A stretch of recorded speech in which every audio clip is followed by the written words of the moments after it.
सो बिना देर करे स्टार्ट करते हैं हमारा आज का टॉपिक प्लेट टेक्टोनिक थ्योरी। अब इस थ्योरी को स्टार्ट करने से पहले अगर मैं आपसे पूछूं, हमारी धरती पे डिफरेंट तरह के माउंटेन्स हैं, प्लेन्स हैं, वैलीज है, ठीक है। अर्थक्वेक आ रहे हैं, वॉल्केनिक इरप्शंस हो रही हैं, ये क्यों हो रही हैं? ठीक है। अब इन सभी क्वेश्चंस का आंसर हम इस थ्योरी के माध्यम से समझेंगे। अब जैसे रिसेंटली वेनेजुएला में इतना भयंकर अर्थक्वेक आया, ये क्यों हुआ? अर्थक्वेक क्यों आते हैं? इसके पीछे कारण क्या है? इन सभी चीजों का आंसर हम इस थ्योरी के माध्यम से समझेंगे।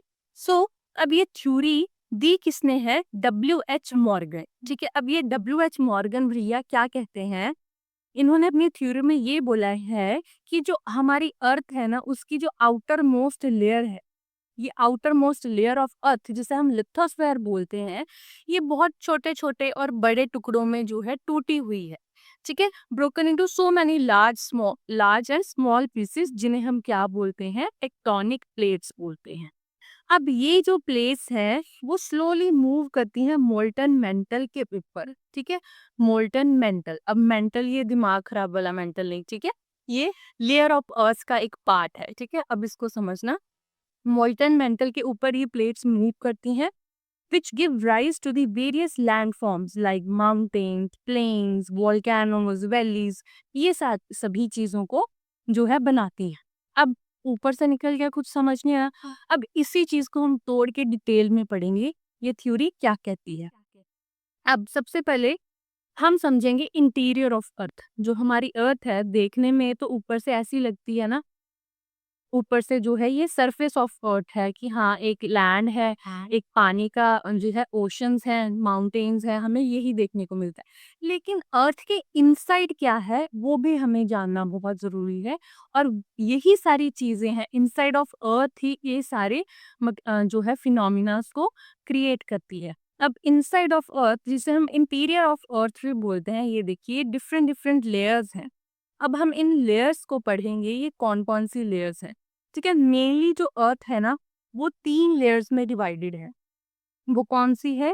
फर्स्ट इज क्रस्ट, दूसरी है मेंटल, और तीसरी है कोर। अब यहाँ पे मेंटल आ गया ना, तो ये है मेंटल जो है सेंटर वाली लेयर ऑफ द अर्थ, और ये है एंड वाली layer of the earth, core. और यहाँ पे आके हमारी अगर for example this is my earth, यहाँ से लेके यहाँ तक ये जो है पार्ट, ये तोड़ के आपको समझा रहे हैं कि क्या है। और ये वाला जो पार्ट है, जिससे यहाँ पे आके अर्थ का रेडियस खत्म हो जाता है, मींस यहाँ से लेके सरफेस तक अर्थ का रेडियस है। ठीक है।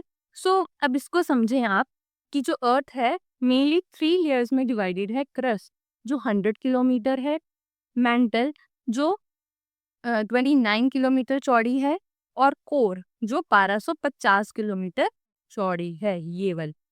ठीक है। अब अगर मैं बात करूं क्रस्ट की, अब ये है हमारी क्रस्ट। ठीक है। ये वाला पार्ट जो है हमारा क्रस्ट है, ऊपर वाला पार्ट। अब ये जो क्रस्ट है, क्रस्ट जो है हम देख सकते हैं कि क्रस्ट का मतलब है जो ऊपर वाली सतह सतह होती है अर्थ की। अब ऊपर वाली सतह में हमें पता है कि यहाँ पे हमारे पास लैंड भी है। ठीक है। यहाँ पे हमारे पास पानी भी है। अब ये जो लैंड है वो क्या बनाएगी? कंटिनेंट बनाती है। और जो पानी है वो क्या होता है? ओशन। इसलिए हम इस वाली क्रस्ट को, जो लैंड वाली क्रस्ट है, हम उसको क्या बोलते हैं? Continental crust. और जो ओशन वाली क्रस्ट है हम उसको क्या बोलते हैं? ओशनिक। ठीक है, समझ आ गया। अब इनकी जो रेंज है ना, जो ओशनिक क्रस्ट की रेंज है, ये 5 to 7 किलोमीटर होती है। और जो कॉन्टिनेंटल क्रस्ट की रेंज है वो 30 to 40 किलोमीटर होती है। अब आगे समझिए। अब क्रस्ट के बाद हमारी लेयर आती है मेंटल। मेंटल स्टार्ट होती है यहाँ से लेके यहाँ तक। अब ये जो मेंटल है ना, 2 हिस्सों में डिवाइड है, that is upper mantle and second is lower mental. ठीक है। अब अपर मेंटल जो है, इसमें जो इसका टॉप मोस्ट पार्ट है, यहाँ पे जो सॉलिड एरिया होता है। ठीक है। इसको याद रखना, ये देखो ये सॉलिड है। फिर उसके नीचे एक लेयर आती है स्टेनोस्फेयर, जो अपर मेंटल का ही पार्ट है। स्टेनोस्फेयर अपर मेंटल का ही पार्ट है। लेकिन ये जो लेयर है ना, ये semi molten jelly like material होता है। अब सेमी मोल्टन मीन्स पिघला हुआ मटेरियल होता है, पूरी तरह सॉलिड नहीं होता, पूरी तरह जो है लिक्विड नहीं होता, सेमी मोल्टन, जिसे हम जेली लाइक स्ट्रक्चर बोलते हैं। अब इससे क्या होता है, अब यही मेन कारण है, यही वाली चीज है जो ऊपर वाली हमारी सतह है, क्रस्ट है, उसके मूवमेंट में ये चीज हेल्प करी। कैसे करी हम आगे समझेंगे। फिर उसके बाद हमारी आती है लोअर मेंटल, ठीक है।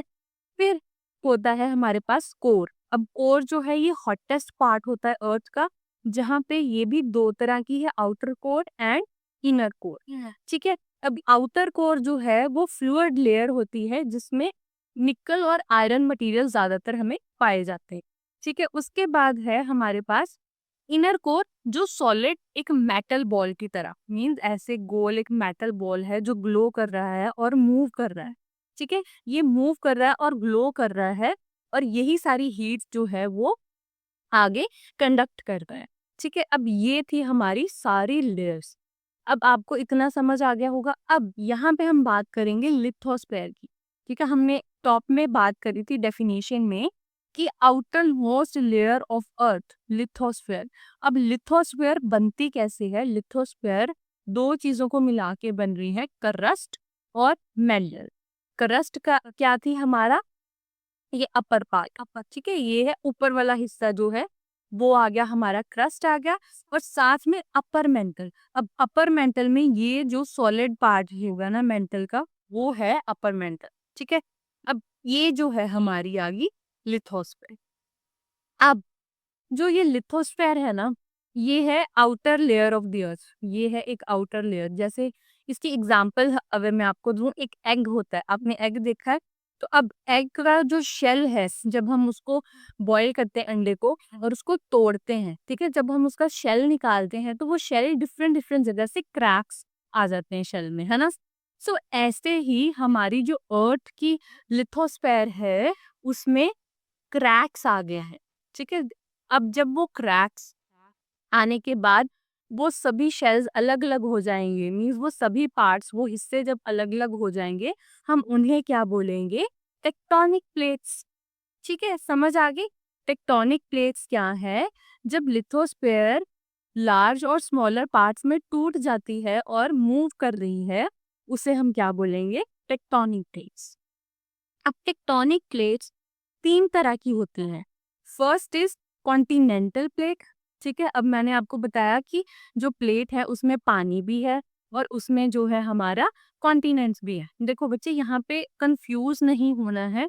ज्यादातर हम यहाँ पे ऐसे कंफ्यूज होते हैं कि जो हमारी अर्थ है, हम लैंड पे रह रहे हैं और अंदर जो है वो पानी है, ठीक है। जो ओशन है वो डीप इनसाइड। बट आपको ये दिमाग में रखना है कि ये जो सभी चीजें हैं, ओशन और लैंड, दोनों अर्थ के सरफेस पे हैं। लेकिन अगर मैं अर्थ के अंदर जाऊंगी, इनर डिक करूंगी, तो वहां पे यही लेयर्स हमें देखने को मिलेगी, भले ऊपर पानी हो या फिर कोई लैंड हो, ठीक है। समझना है ये। अब जो टेक्टोनिक प्लेट्स हैं वो तीन तरह की होती हैं। First is continental plate. अब कॉन्टिनेंटल प्लेट क्या होगी? जो कैरी करेगी कॉन्टिनेंट को, ऑब्वियस सी बात है। और इसके जो ये साइड वाले पार्ट, जहाँ पे ये प्लेट टूट के जो क्रैक, अब क्रैक्ड शेल है, अब उसका जो हिस्सा टूटा, उसके जो एजेस हैं, ठीक है, हम उन्हें क्या बोलते हैं? एजेस ही बोलते हैं। तो ये प्लेट के हिस्सों को भी, साइड वालों को हम क्या बोलेंगे? एजेस बोले। उसके बाद आ गई हमारी ओशियानिक प्लेट। अब ओशियानिक प्लेट से समझ आ गई कि which carry the ocean floor. Ocean floor को जो कैरी करेगी वो ओशियानिक प्लेट होगी। इसके भी एजेस जो हैं, हम इन्हें क्या बोलते हैं? एजेस। फिर उसके बाद आ गई मिक्स्ड प्लेट। अब मिक्स्ड प्लेट से मतलब दोनों कॉन्टिनेंट और ओशन। अब हम कई जगह ये भी देखते हैं कि कई जगह पे ओशन और लैंड दोनों साथ में होंगे, ठीक है। सो वो कौन सी आ गई? हमारी मिक्स्ड प्लेट आ गई, ठीक है। अब इतना समझ आ गया, तीन तरह की प्लेट्स होती हैं टेक्टोनिक प्लेट्स। अब ये मूव कैसे करती हैं, इसके पीछे जो है वो कनेक्शन क्या है या थ्योरी क्या है, अब ये समझेंगे। उससे पहले अब मेजर टेक्टोनिक प्लेट्स हमारे पूरे वर्ल्ड में कौन कौन सी है? वो मेनली 7 प्लेट्स है, ठीक है। मेनली 7 प्लेट्स है। पहली है हमारी नॉर्थ अमेरिकन प्लेट, ठीक है, जो आप यहाँ पे देख सकते हैं, ये वाली नॉर्थ अमेरिकन प्लेट। ठीक है। उसके बाद हमारी आ गई साउथ अमेरिकन प्लेट, ये वाली आ गई, ये मेजर है, ठीक है, जो बड़ी प्लेट्स की अगर हम बात करें। उसके बाद हमारी आती है यूरेशियन प्लेट, ये वाली, ठीक है। यूरोप और एशिया को मिला के जो एरिया लैंड वाला होगा उसे हम क्या बोलेंगे, यूरेशियन प्लेट। फिर उसके बाद हमारी एक आती है अफ्रीकन प्लेट, अफ्रीका की जितनी भी कंट्रीज में आ जाएंगी वो कौन सी होगी, अफ्रीकन प्लेट।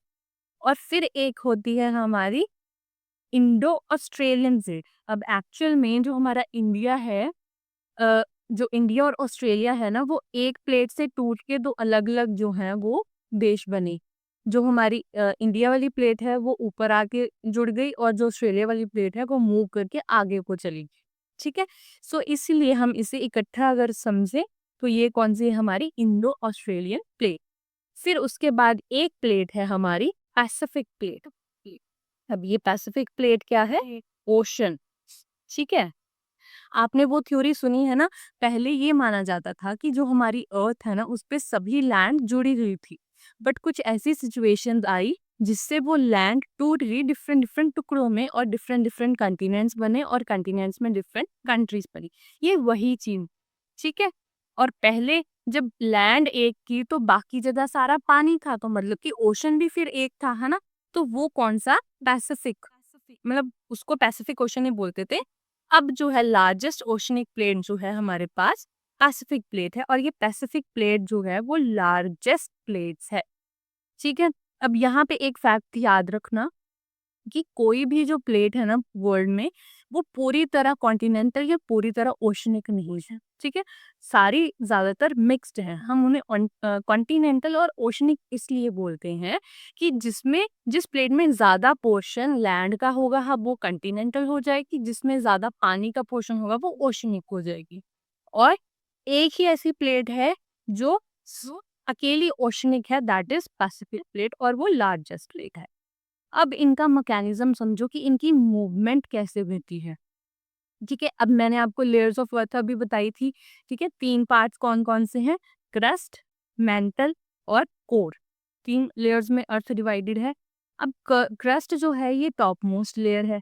अब उसके नीचे थी मेंटल। अब मेंटल में मैंने आपको बताया था यहाँ पे जो है सेमी मोल्टन थिंग थी, स्थानोस्फेयर, ठीक है। यहाँ पे क्या मटेरियल क्या है, सेमी मोल्टन फॉर्म में है।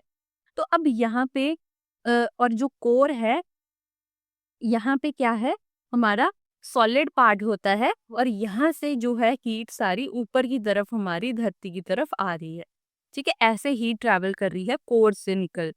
अब कोर जो है वो फॉटेस्ट पार्ट है, उसे हम फॉटेस्ट पार्ट बोलते हैं।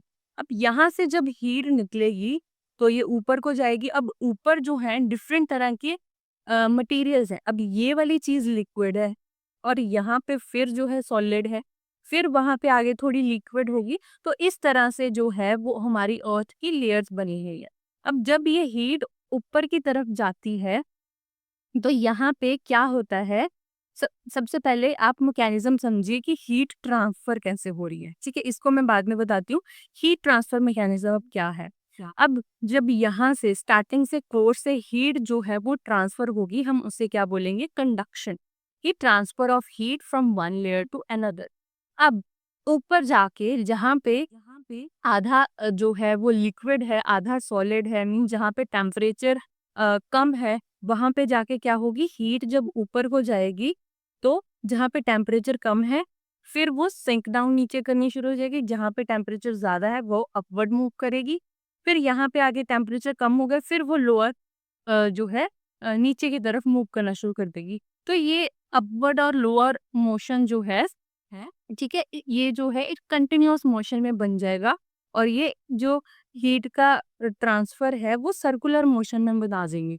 जो गर्म हीट है वो ऊपर जाई जाएगी, ठंडी होके फिर नीचे आई जाएगी, गर्म ऊपर जा रही है, ठंडी होके नीचे आ रही है। तो ये एक सर्कुलर मोशन में जो है वो क्रिएट कर देता है हीट का, एक सर्कुलर मोशन, जिसे हम क्या बोलते हैं, convection. Means cooling and heating of material, की मटेरियल जो गर्म हो रहा है वो ऊपर को जा रहा है, भाप बन के उड़ रहा है, फिर जब वो ठंडा हो गया कंडेंस होके नीचे को आ रहा है, ठीक है, दिस वे। और कुछ जो है हीट जो है वो ट्रैप आउट बाहर की तरफ चले जाती है, उसे हम क्या बोलेंगे, एडवेक्शन या अपवर्ड मूवमेंट ऑफ हीट। कुछ हीट जो है वो कन्वेक्शन का पार्ट ना बन के ऊपर की तरफ मूव कर जाती है और वो बाहर की तरफ अर्थ की क्रस्ट से निकल जाती है।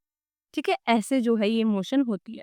अब यहाँ पे आप देखें कि अब ये हॉट टेस्ट है, ये उससे कम है, फिर उससे कम है, फिर उससे। अब इससे क्या है कि जब हीट ऊपर की तरफ मूव कर रही है धीरे-धीरे, यहाँ पे अब जो है वो टेम्परेचर कम है। अब यहाँ पे टेम्परेचर कम है, देखिए एरोज़ का जो कलर है वो भी लाइट हो रहा है, मीन्स ठंडा हो रहा है। ठंडा हो के फिर नीचे को आ गया और फिर ये जो है क्या हो गया, अ, बिल्कुल ठंडा हो गया और नीचे की तरफ। ऐसे जो है फिर सर्कुलर मोशन में हीट ट्रांसफर होने लगता है। तो अब इसमें क्या है, जो हमारी अर्थ के नीचे एक तरह की कन्वेयर बेल्ट स्टाइल बन जाती है। आप देख सकते हैं इसका मूवमेंट कन्वेयर बेल्ट की तरह है।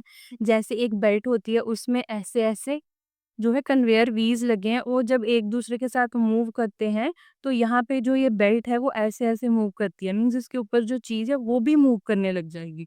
सो यही चीज़ है, यही कन्वेक्शन करंट्स, अब इन्हें हम क्या बोलते हैं, कन्वेक्शन करंट्स। अब ये क्या, मूवमेंट ऑफ मटेरियल, ठीक है।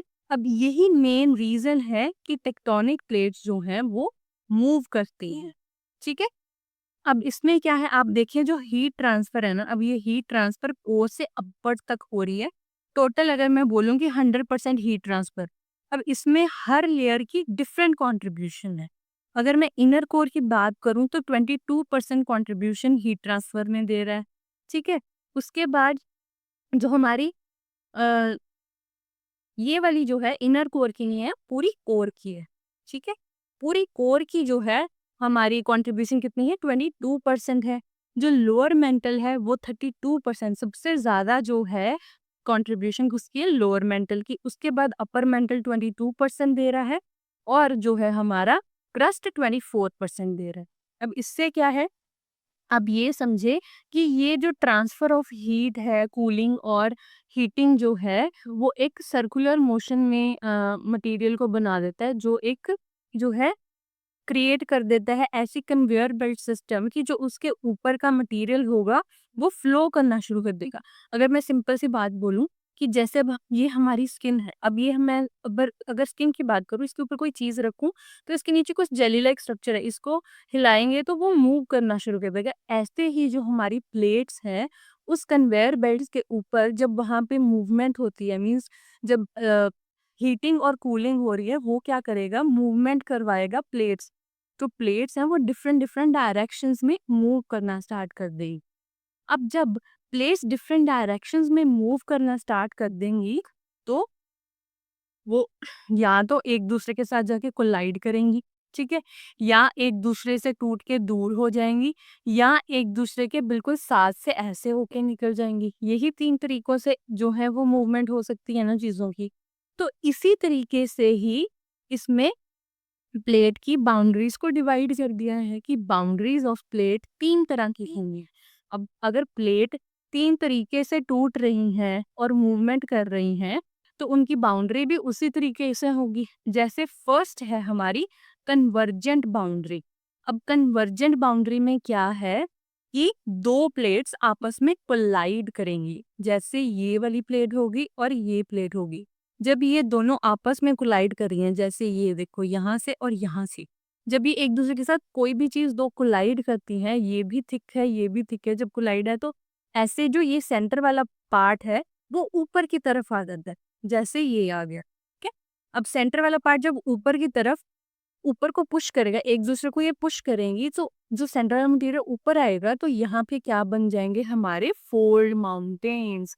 अब हमें क्वेश्चन का आंसर मिल गया कि माउंटेन्स कैसे बनते हैं बड़े बड़े। इसकी बेस्ट एग्जांपल क्या है फोल्ड माउंटेन्स की, हमारे हिमालयाज। तो जब हमारी जो नीचे वाली प्लेट है इंडिया वाली, ऊपर वाली जो है प्लेट के साथ जाके टकराई, ठीक है, यूरेशियन प्लेट के साथ एशियन प्लेट के साथ साथ जाके टकराई, तो वहां पे क्या हुआ, कोलाइड हुआ और माउंटेन्स बन गए जिन्हें हम हिमालयास बोलते हैं। हिमालयन रेंज ऐसे ही बनी है। तो इसका आंसर आपको मिल गया। जब 2 कॉन्टिनेंटल प्लेट्स एक दूसरे के साथ टकराएंगी तो हमारे पास क्या आएंगे, फोल्ड माउंटेन। इन्हें हम क्या बोलते हैं, कन्वर्जेंट बाउंड्री, ठीक है। फिर अगर एक हमारी जो है वो कॉन्टिनेंटल प्लेट है और दूसरी हमारी ओशियानिक प्लेट है, अब ये जब एक दूसरे के साथ टकराएंगी तो क्या होगा, कि या तो कोई वोल्केनिक एक्टिविटी होगी या फिर अर्थक्वेक आएगा। ठीक है, अब हमारे पास ये भी आ गया कि वोल्केनोस कैसे बनते हैं, कि जब एक कॉन्टिनेंटल प्लेट और ओशनिक प्लेट एक दूसरे से टकराएगी, जहां से हमारी जो कॉन्टिनेंटल प्लेट थोड़ी वीक होगी, वहां से हीट जो है वो बाहर को ट्रैप करेगी। अब जहां से हीट ट्रैप करेगी, तो वहां पे हमारे, मैंने आपको यहाँ पे बताया था कि ये वाला जो पार्ट है वो क्या है, हमारे यहाँ पे मोल्टन मैग्मा है। अब ये मैग्मा कहीं न कहीं से बाहर निकलेगा, तो वो इन्हीं के थ्रू, वोल्केनिक एक्टिविटीज़ के थ्रू ही बाहर निकलेगा। तो हमारे पास वोल्केनिक इरप्शंस होंगे और साथ में क्या होगा, अर्थक्वेक आएगा। जब 2 चीज़ें टकराएँगी तो यहाँ पे क्या होता है? ऑब्वियस सी बात है, जी जो है वो वाइब्रेशंस आएँगी धरती पे और ऐसी चीज़ हमें देखने को मिलेगी। फिर एक होती है डाइवर्जेंट बाउंड्री। अब 2 प्लेट्स जुड़ी थी, उनके नीचे जो है वो मूवमेंट हुई, वो धीरे-धीरे एक दूसरे से दूर होने लगी। अब उन्हें हम क्या बोलते हैं? डाइवर्जेंट बाउंड्री, कि वो दोनों डाइवर्ज हो रही हैं एक दूसरे से। अब यहाँ पे जब 2 चीज़ें डाइवर्ज होंगी, उनके पास एरिया आ गया। अब हीट के पास एरिया है, जल्दी से बाहर निकलेगा ये मोल्टन मटेरियल है, उसके पास भी एक एरिया होगा कि वो बाहर को आए, ठीक है? क्योंकि वो गर्म है और वो अपवर्ड मोशन मूव करेगा, ठीक है? जिसे मैंने क्या बोला था? एडवेक्शन, ठीक है? अब ये क्या है? ऊपर की तरफ मूव करा, तो क्या हुए हमारे पास? वोल्केनिक इरप्शंस हुए। और उसके बाद आगे हमारी एक होती है ट्रांसफॉर्म बाउंड्री। अब ट्रांसफॉर्म बाउंड्री क्या है? जब स्लाइड्स 2 प्लेट्स एक दूसरे के साथ स्लाइड करेंगी, कोलाइड करेंगी, बट एक दूसरे को कोई नुकसान नहीं पहुंचाएंगी, तोड़े बिना, एक दूसरे को डिस्ट्रॉय करे बिना, सिर्फ एक दूसरे से जो घिस के निकल जाएंगी, उसे हम क्या बोलते हैं? Transform boundary. अब इसमें क्या है कि ज़्यादातर हमें क्या देखने को मिलेगा? अर्थक्वेक देखने को मिलेगा। इसमें क्या है? जब एक दूसरे के साथ जो प्लेट्स टकराती हैं, टकराती नहीं हैं, हम इसे बोलेंगे घिसती हैं, तो वाइब्रेशंस निकलती हैं। अब जब वाइब्रेशन निकलेंगी, वो क्या करेंगी? अर्थक्वेक। अब हमारे पास आंसर आ गए कि अब जब भी आपसे कोई पूछेगा कि अर्थक्वेक क्यों आते हैं, तो आपके दिमाग में ये थ्योरी आ जाएगी कि कैसे अर्थक्वेक रियल में आते हैं। सिर्फ हम ऐसे नहीं बोलेंगे कि टेक्टोनिक प्लेट्स हिलती हैं तो वो अर्थक्वेक क्रिएट करता है, ठीक है? और ऐसे ही वोल्केनिक इरप्शंस क्यों होते हैं, ठीक है? कॉन्टिनेंट्स कैसे बने या फिर माउंटेन्स कैसे बने? तो ये सभी क्वेश्चंस जो हैं, आपको इस थ्योरी के माध्यम से इनका आंसर आई होप आपको मिल गया होगा। सो बाकी की एक्सप्लेनेशन हम नेक्स्ट वीडियोस में करेंगे। अगर आपको ये वीडियो अच्छी लगी हो तो चैनल को सब्सक्राइब करिए, शेयर करिए और वीडियो को लाइक करिए। आपका सपोर्ट मेरे लिए बहुत मैटर करता है और ऐसे ही मैं आपके लिए अच्छी-अच्छी वीडियोस लाती रहूँगी। Thank you so much. Have a nice day.